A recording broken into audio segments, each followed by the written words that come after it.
Hello, everyone. Welcome to today's show. My name is Susan Olubumi, and I am so happy to be with us again. Hope you are all having a lovely weekend. It's not that sunny outside here, but it's beautiful, and I hope the weather is equally beautiful where you are.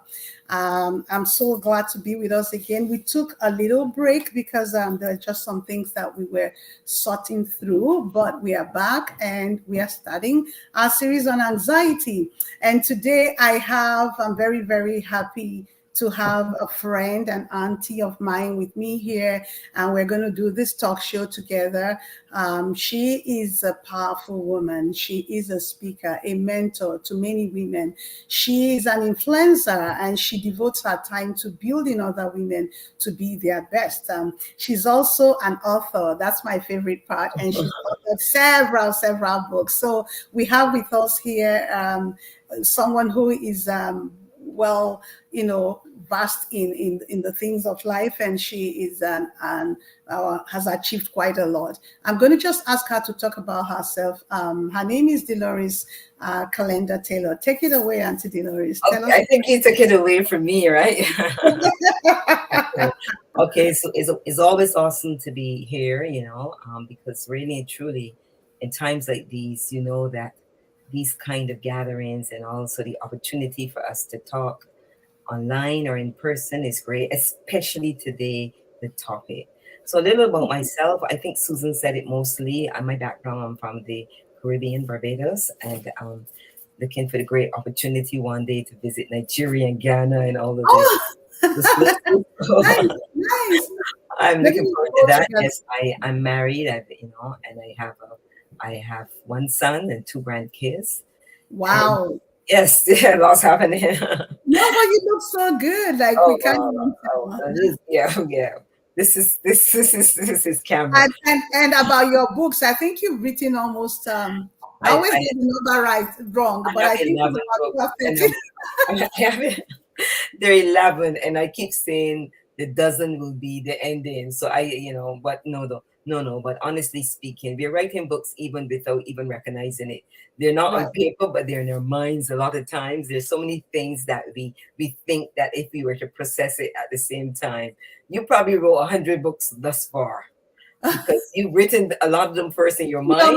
You've written a lot in your mind. Yeah, I like you're bringing them to, and this one is very necessary.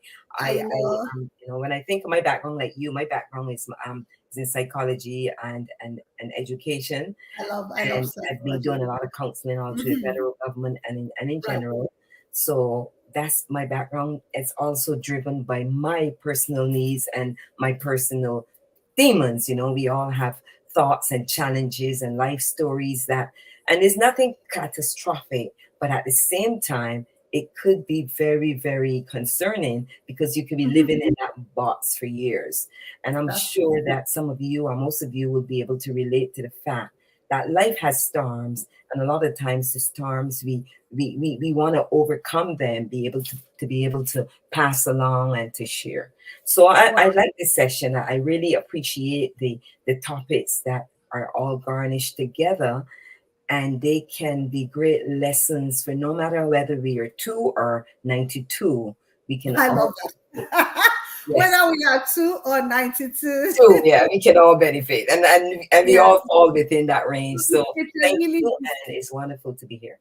Right. Thank you so much for coming. I love having sessions with you like this because you are just a powerhouse full of knowledge and wisdom. And your background is similar to mine. I like the fact that your background is in psychology and education. My background is in education and also leadership, but I also have interest in psychology and mental wellness. So that just brings us together. But I just want to take a moment and just give a shout out to the people watching out there. We have some people that are watching. If you're there watching us, you're welcome. Please feel free to join this conversation. You have your put your comments in the comment section. We'd like to hear from you, whether it's a contribution or a question or a clarification or something you're not sure about. Just put it there and we'll be glad to help you out. But like I said, I'm really very excited about this topic because it's something that a lot of people are dealing with. And before we go in there, I just want to talk about my latest book. Hope you all can see it. It's Breaking the Chains of Anxiety. Oh, she has her own copy.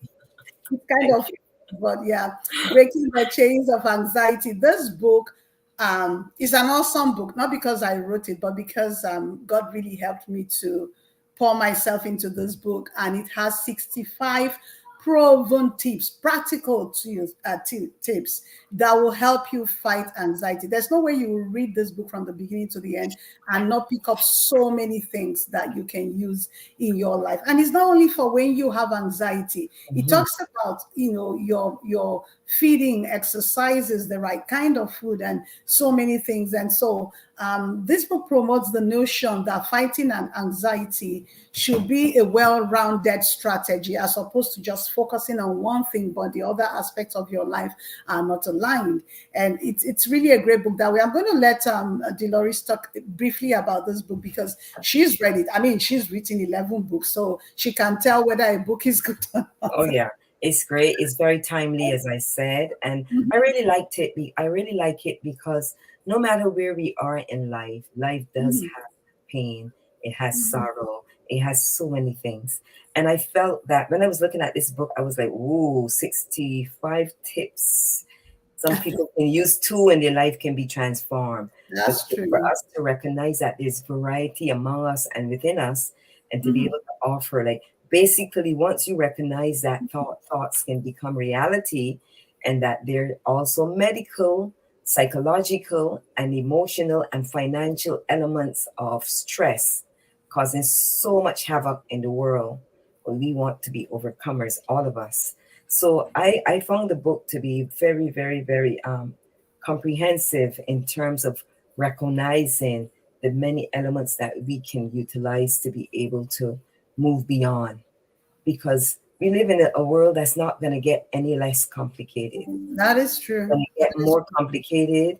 And true. what we say to our children and our grandchildren, I mean, they're going to be carrying the next generation, but Mhm. they're also going to be also carrying the weight of a lot of the things that we either failed to do or failed to bring to the core, to That's the true. fore. That's true. And this book is an example of the things that are coming to the fore, to be able to help people, our children or grandchildren or neighbors, loved ones, even people that don't know us or don't care about us, Mhm, all mhm, come to reality. I mean, like when you think of the world, there's war happening, and then on the other side, there are rumors of war, and there are wars that we probably don't know about. But the reality is that somebody's making the decision, and we want to be accountable not only for self management and self regulation, but to be able to understand what it is that we can contribute to a hurting world that mhm. needs Thank compassion. you. That I love it. I love it. Wow, thank you so much. And talking. So let's delving into the topic, talking about anxiety. Anxiety is so prevalent these days, Dolores. Almost, I would say, almost 4 out of every 5 person you talk to will say they are dealing with some kind of anxiety. And even with everything that we've been through in this last 3 years, the whole world, COVID and everything, you find out that more people are dealing with this. And so the thing is that I observed is that when people deal with anxiety, we look at strategies to manage the anxiety or overcome the anxiety.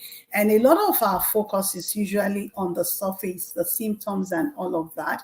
But this series today, we want to deal with the root cause because there's something within us. There's something that is part of our human composition that we so often neglect, but yet very powerful. Something that controls our mind and controls our feelings and our emotions, and that is thoughts. Okay, just that word THOUGHTS, thoughts. Okay, and how many times do people sit down to think about their thoughts, about what they are thinking, right? And so thought, I say it's is the brain's internal dialogue in an attempt to make sense of the world. We all have thoughts, and whether you know it or not, there are some thoughts that continuously go on in your subconscious that you're not even conscious of. right? And it's just the way we are wired. As we make sense of the world, we interpret things, and we read situations, and all of that. And thoughts are very, very useful, really, as you can tell.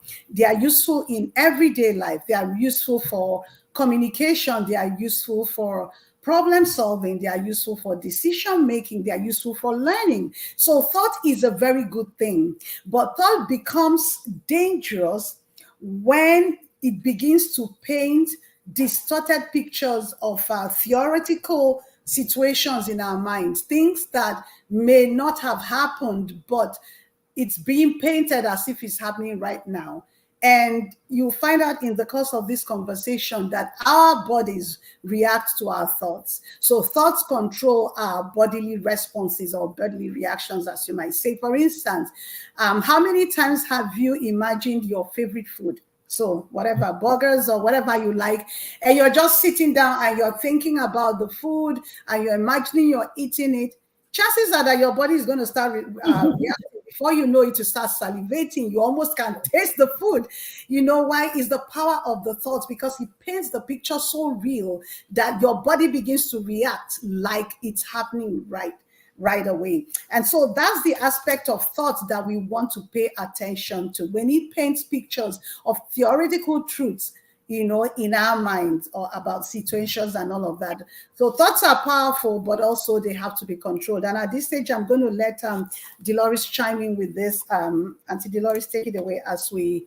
That thoughts are so powerful that there's so many people who have sadly aspired, sadly have given up, because the thought process became a lifestyle of negativity. Right. Negative influence, weakness, threats, thoughts like that. And it's really sad because we live in a world where sometimes we think it's very easy to share our thoughts, but nobody wants to be labeled. So you could be having a thought, you're like, where did that come from? I know, right? And there's some people who just live, they think something and they live it. And if we don't have an opportunity to evaluate it, to trust, to speak to someone, a friend, we live in this world. When you think of most of the most grim crimes that have committed, it's not necessarily a one-time thing. When you get to speak to them, even in criminal investigations, even in cognitive counseling, much of it that's in the mind, premeditation, right? And then that can breed, that can breed. It gets out of control. And by then, you see the mental health process, but you also see cases where a lot of people are missing. You're like, where did this person come from? Something so horrible has happened and nobody can relate to how it happened. And these are unchecked emotions, unchecked thoughts. Unchecked emotions. These are some biological elements that may be a feature of maybe generations without knowing that you're walking in that generational cycle of pain. And somebody is about to explode. And there's nothing wrong with self-inquiry and self-reflection and all the stuff that the book proffers, because really and truly, we are not an island unto ourselves. We are dependent on each other, and we need to see it as a positive, not a negative. I love that. No, I love that. You just touched on something that thought is so powerful, and thought. Every great thing starts from the thought. Every invention starts from the thought that's going on in your mind. And you just touched on something that when you see somebody who's done something really bad and you're wondering, where did this come from? Chances are that there are, the person have been processing such thoughts in their heart. Most times, I find out that there is sometimes a lag between when those thoughts are born and when actually is manifested. For example, somebody, and I'm sorry to use this example, somebody thinking of committing murder did not probably start. It's not the same day they started thinking about it that it happened. So they've been entertaining the thoughts. They've been thinking of how to do it, who to kill, and all that kind of a thing. And so when these things are not checked, it eventually manifests into something really bad. And so you talked about premeditation. So that's what it's about, and the need to do a continuous self-inquiry. And that's the aspect I find that is missing in most people. We are good to evaluate everything around us, but not ourselves. Yes. We pay more attention to our thought life, to the kind of things we do. It's called self-reflection, Yes. self-inquiry. Yes. We'll be surprised at what we discover even about ourselves. Before I go on, I just want to welcome people. I have Auntie Donna. Thank you so much for coming. She said, morning, beautiful ladies. I have been here just reflecting on how much this topic is overlooked and not taken seriously. That is so true. That is so true. And that's why we are here to talk about it. Auntie Donna, feel free to chime in, put your comments, your questions, clarifications in the comment box. Okay. And we're all in this together, and we are here to help each other. Anyway, so you touched on negative thoughts, and that's where anxiety comes from. Yes. Anxiety comes from negative thought patterns. Okay. And I just wrote here, I said, when we talk about the fact that thoughts are powerful and thoughts control our feelings, and when you think good thoughts, you react positively. Same thing, if you think negative thoughts, you Yes. react negatively. And it says thoughts has a huge impact on our physical bodies, because remember that quote that says, where the mind goes, the Yes. body goes, All the those. body goes as well. So for instance, if you start thinking about a time you had an accident and your thought is focused on that, chances are that your body starts reacting, you start shaking, your heart Yes. is racing, you start reliving that experience again as if it's happening right there. So that's the power of thoughts. And our inability to control this negative thoughts is what leads to anxiety. I want to welcome, thank you, Sister Marion Foster. Thank you for Yes. coming. It's nice to have Hi, you here. Marion. Thanks for bringing this to light. That is true. Thank you so much. Anyway, so those thoughts control our feelings and bodily reactions. One thing about thoughts is that it shapes our realities. That's one. So this little thing called thoughts that we often ignore, right? When you are asked to describe great or complicated aspects of human life, chances are you talk about so many things, but might not even mention thoughts. But thought is so powerful that it controls everything. Something I noted here, it says thoughts shape our realities because when you think about something long enough, you trick the brain to begin to believe that it is true. And that's why you have some of this, if you ever seen some of these people that lie so much, they've lied so much that they believe every lie that they now say. They can't differentiate between truth and lie right now because they've tricked their brain long enough to believe that everything they think about is true. And so anxiety comes from negative thought patterns.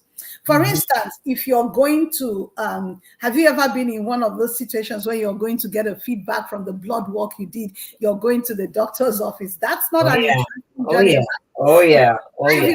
Wherever you are, your thought, your thought is going to different possibilities, and these are all negative things. Oh, are they going to say I have this sickness? Are they going to say that? And next time we will deal with different kinds of anxieties, but you start thinking of possible things and you start spiraling down a road of negativity. You start thinking, oh, what if they say I have this? What am I going to do? Am I going to stop working? Am I going to lose my house? What about my children? You are thinking about all of this. And before you know, your body starts reacting. Your heart is racing. Your heart is pounding. You are trembling. You're breaking out in sweat. You are feeling nauseous and all of that as a result of that thought. So what we are trying to present today is the ability to begin to pay attention to our thought, especially the negative thought lives that generate this anxiety, and begin to do something about those thoughts.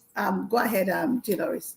Oh, there's something called the two worlds. Is it doesn't have an author that is known, but when you were speaking and you were talking about how thoughts, for example, could generate activity, and serial killer wasn't born a serial killer. You can grow into patterns of behavior. And I thought about it. I might have shared this before, maybe on another program, but it's called the tools. It's very short. And as you were speaking, I was thinking, you know what? Because it was about legacy. It's about our legacy. We all have legacy that we pass on. So this Cherokee elder, Cherokee First Nation elder, was teaching his grandchildren about life. And he said to them, a fight is going on inside of me, and it is a terrible fight between two wolves. One wolf represents fear, anger, envy, sorrow, regret, greed, arrogance, hatefulness, and lies. The other stands for joy, peace, love, hope, humbleness, kindness, friendship, generosity, faith, and Mhm. truth. This Mhm. same fight is going on inside of you and me, and inside of every other person too. The children that he was speaking to, his grandchildren, thought about what he was saying for a minute. Then one child asked his grandfather, "Which wolf will win?" And the Mhm. Cherokee elder replied, Whichever one you let. "The one you feed." Ah, I love that. The Yeah, one because you feed. Ah, you have the oh, virtues for yeah. both that you heard about, but the one you feed, whichever you give that attention to. And a lot Mhm. of times when you're feeding the negative wolf, it's negative attention that builds up into personality. Mhm. And Mhm. then when you feed something, you fostered you listeners, you fostered great things, and you see what it turned out. You Right. remember the first pie you baked that probably crumbled, but you didn't give up, but at You the kept end of on. the day, yeah, you Right. take control. Wow, And I that, love that. this quote, I it love. resonated with me. When you were speaking, it resonated that we still have choice. Whether or not it's a mental illness or not, we still have choice to seek out avenues and ways to move beyond it. And we have testimonies of people who've done so.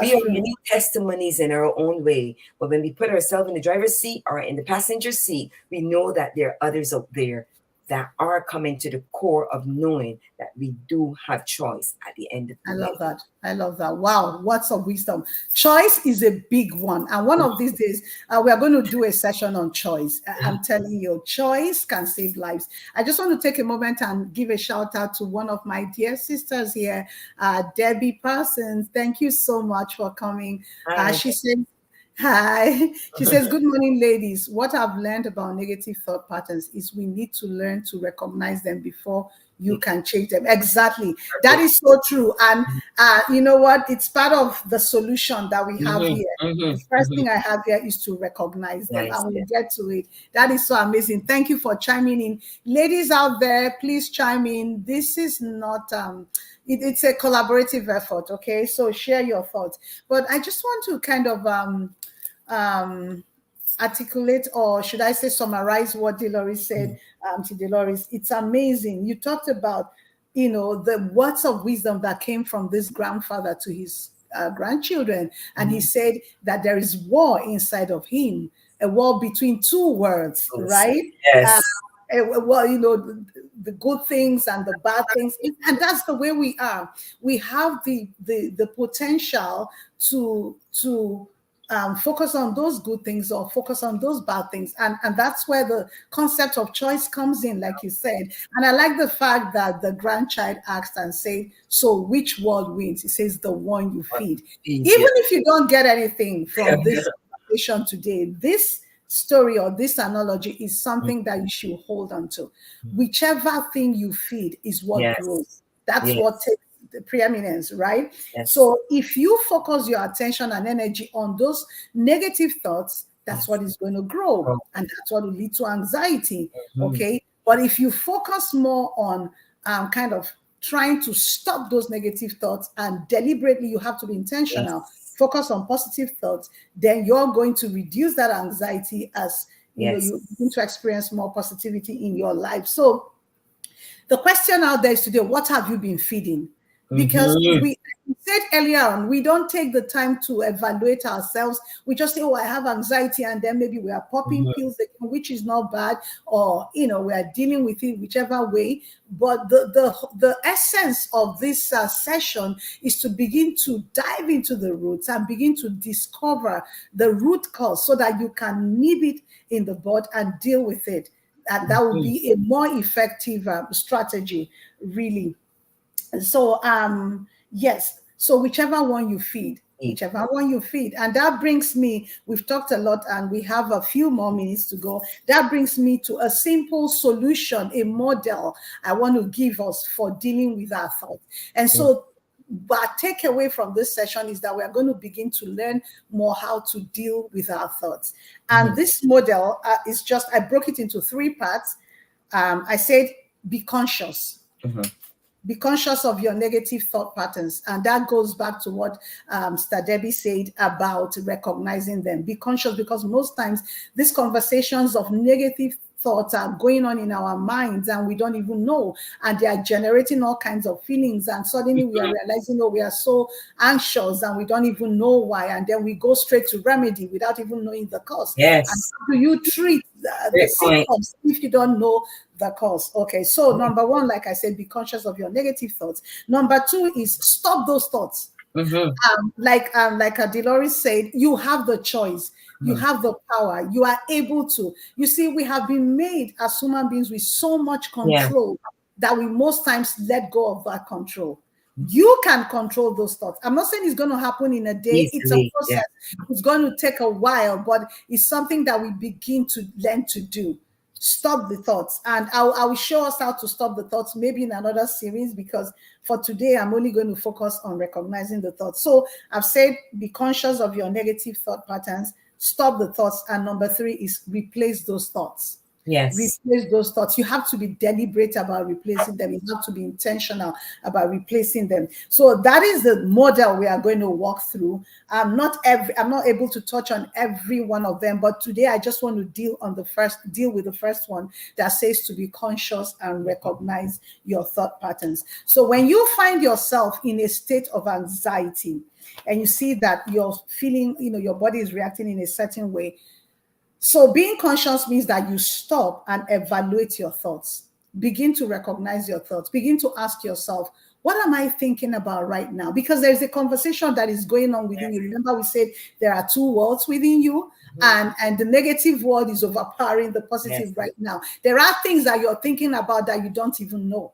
And they are subconscious because you don't make effort to think about it. It's different from the kind of thoughts you have, like, okay, I want to make a meal, and you begin to think about, okay, I need to get my ingredients. Those are conscious thoughts. But there are unconscious thoughts that happen, and it's usually influenced by your environment or your experiences in life. And sometimes the thoughts will just start, there's that conversation going on. So you want to stop and recognize your thoughts. Be conscious. Ask yourself, if possible, get a pen and paper. You have to do a lot of writing, because writing on itself is therapeutic. So you're going to ask yourself, what am I thinking right now? What am I worried about? What is it that is bothering me? Begin to delve deep into your inner self and begin to discover the thoughts that are going on. You'll be surprised at what you discover when you dig deep enough. What am I thinking about? What am I entertaining? What am I worried about? What am I worried that will happen? What is making me feel anxious? What is that thought, negative thought in my heart right now? What am I scared about? Why is my body reacting this way? And as you're reflecting and doing that, write down the things that come to you. Before I go on to the part B of it, I'm going to let Sister Dolores please chime in here. Yeah, they're very, very helpful and great skills. And the good thing about it is that you don't have to feel that you have to engage in every one of them. You may find that something works really, really good for you because you really wanted to get to your strengths, and you really want to utilize those skills as opportunities, because and you can exist in a weakness state. You can always exist in a state where you feel you're constantly under threat. And then that becomes a self-victimization. You actually start to believe the stuff that you're saying to be real, instead of the skill sets that Susan shared, how you can turn it around.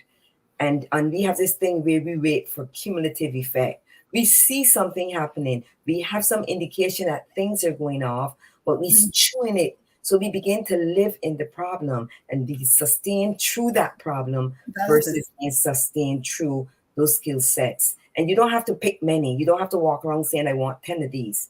You will know when you know that you've been able to move yourself out of the concerns area and move yourself into influence, because you were born to be influential. I love that. We have influence.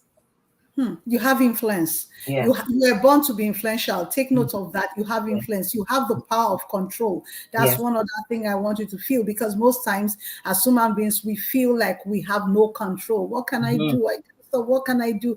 I'm not able to. You are able to, because you have to start exercising that authority on your thoughts. And I just want you to know that, like we said, it's a process. It's not something that's going to, you're not going to win the war overnight, but it's a habit that you have to keep doing. And I just want to read what Mr. Marion said here. She said, thanks, Dolores, for your analogy. I was overwhelmed with the negative thoughts, which did develop into anxiety, and I had to call Stadona to pray to break the anxiety. I felt the negativity, but God broke it. Amen. Thank you. Thanks. Amen.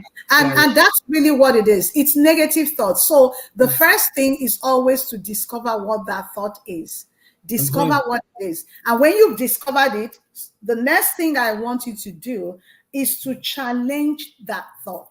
Yes. Take that thought literally to a courtroom. You know, when you go to a courtroom and you begin to look for evidence and you begin to challenge the actions, challenge your thoughts. Learn to challenge your thoughts. That's the only way you can turn that thing into power. Like Stadilor said, you flip the table and begin to take control back. So when you challenge thoughts, you're going to ask yourself, because most times really, your thoughts are not always based on reality or truth. Sometimes thoughts are just guesses. And because the brain is so powerful, you're guessing. For instance, I don't know if you're scared of I know most people are not scared of dogs, but let's imagine you're scared of dogs and you're taking a walk in the evening and suddenly you see this big golden retriever that is coming towards you, probably running, not on a leash. If you're scared of dogs, chances are you're going to get scared because suddenly your mind said, oh, it's coming to attack me. It's coming to attack me. Yeah, it could be, but how do you know for sure? Right? So this is where you begin to challenge your thoughts, that sometimes it's just guesses and not actual facts. So you begin to ask yourself, what is the evidence? So when you've uncovered your thoughts, you ask yourself, take them one by one. What is the evidence that this thing I'm thinking is true? What is the evidence that this dog is going to bite me? I mean, what 100% evidence do I have that this dog is coming at me? Or as I'm driving to the doctor's office, I know that it's a possibility that they can say that I'm dealing with one health condition, but what is the evidence? Am I 100% sure? That's what you're going to ask yourself. Am I judging based on guessing? Is my mind guessing, or is there 100% evidence that shows that that thought is true?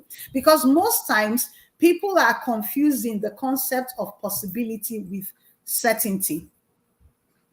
So possibility is the fact that there is a chance that it might happen. It might be a 50-50 chance, 40-60 chance, 30-70 chance, whatever. But certainty is 100% guarantee that it will happen. And so most of our thoughts are based on possibility. Like, you know, there are chances it might happen. And so we begin to run down that path. But it's a chance. It might not. Okay, so until you are able to tell that what you're thinking about has 100% possibility of happening, you cannot retain that thought. So that's how you challenge it. If you think about a courtroom and how you begin to challenge what people say, that is how you're going to challenge your thought. And any thought that you find out, and when you've challenged your thought and you're finding out that it's just a possibility, it's not a certainty, you're going to put it aside. You're not going to let the worries of tomorrow creep in today. You're going to put that thought aside and say, you know what, there's a possibility, but I'm not sure. It might not. And so I'm not going to let this happen. I'm not going to let it begin to influence my life right now. I have more people that are coming in here.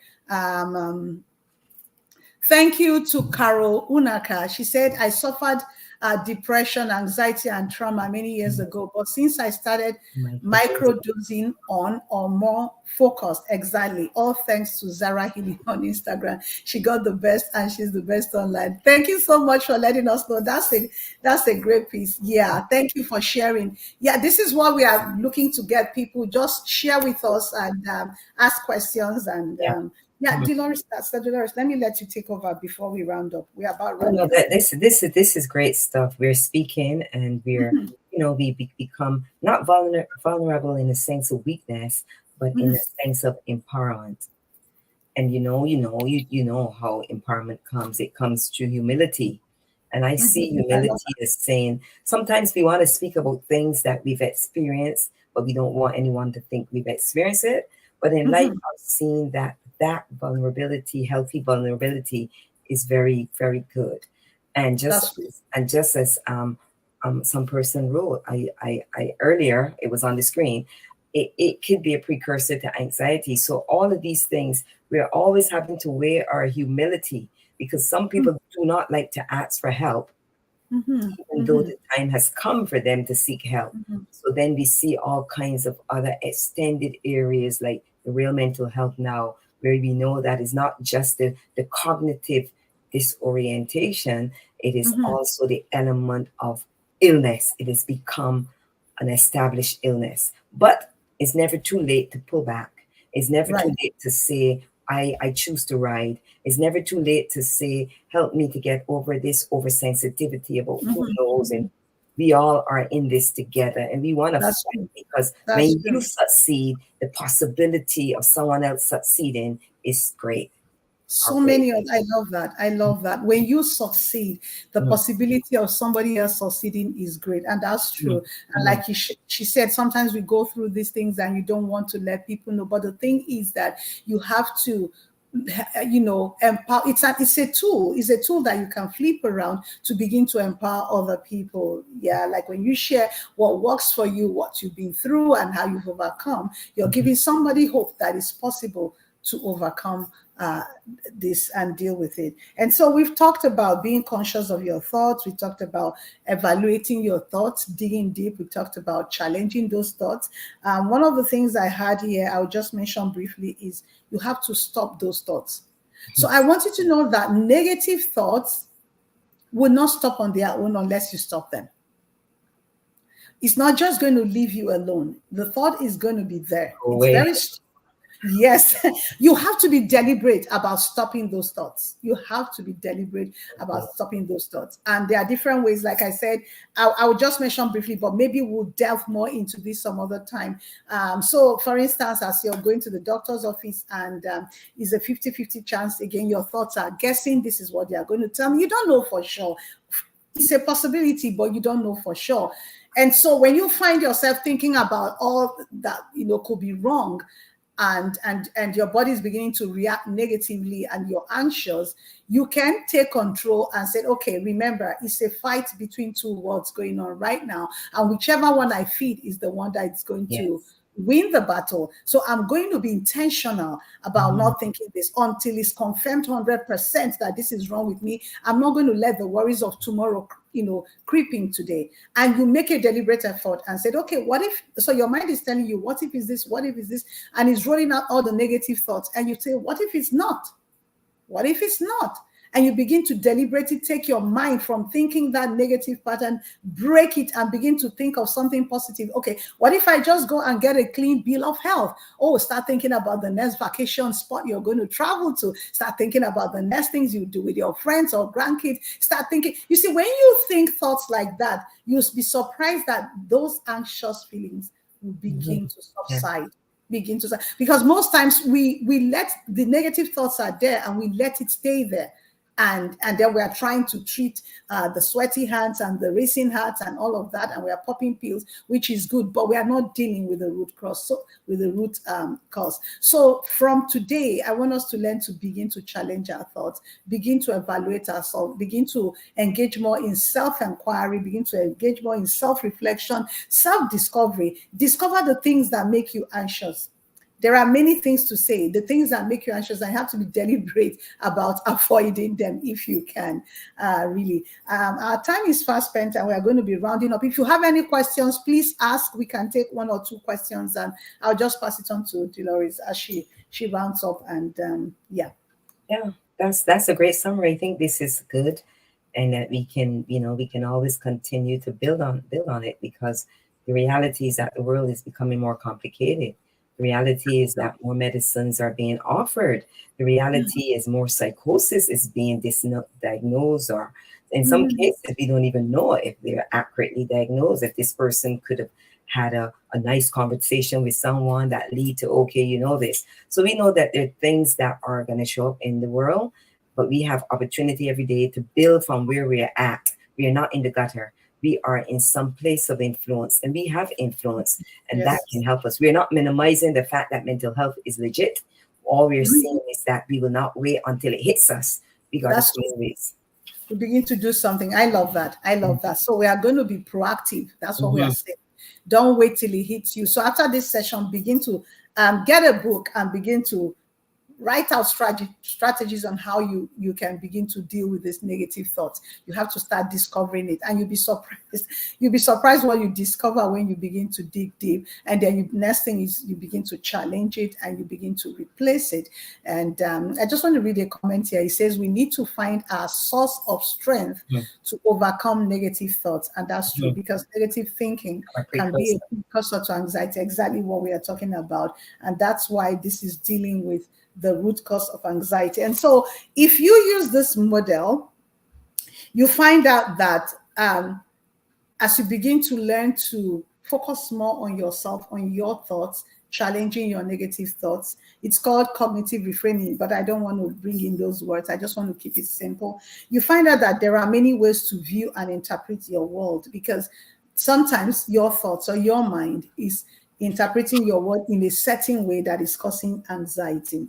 You also find out that, you are able to realign your thoughts with reality, and you're able to stop and manage the negative thought patterns that often come up. It's possible to regain control. Remember what we said, you're a person of influence and you have control. You have control even over your thoughts. It's not going to happen overnight, but it's a practice that we have to get into the habit of doing. And that's what we have to say today. I mean, there's a lot in this book. We didn't want to overwhelm you, and so today is just focusing on some aspects of thought. There's still a lot more we can say about thought and so many other strategies. When Carol talked about, she talked about more focused. I can think of even mindfulness. There is a lot to say about mindfulness, and most times half of the people going around are not mindful, and that's one other thing that can help in managing anxiety, but that's a topic for another day. I want to quickly say something. Go ahead. I also wanted to say that when I saw some great comments, like all the comments that were there were very, very, very, very, very good. And I believe too, you'll carry this series, this book, hopefully till the end, because it has lots of great gems in it. But what I'm thinking is that people like Donna and Marian and Carol and the other commenters that I might have missed their names, they can be people who actually sit in the audience, sit here speaking like us today to say, well, I'll share this much, but this is how I believe I can give back, because we've received a lot in different ways. And I believe that, like, we have people sitting in the audience who have so much that they can build on or they can gather together. It is a forum of strength, so that we sit in the circle of influence and we remain there. So thank you for that.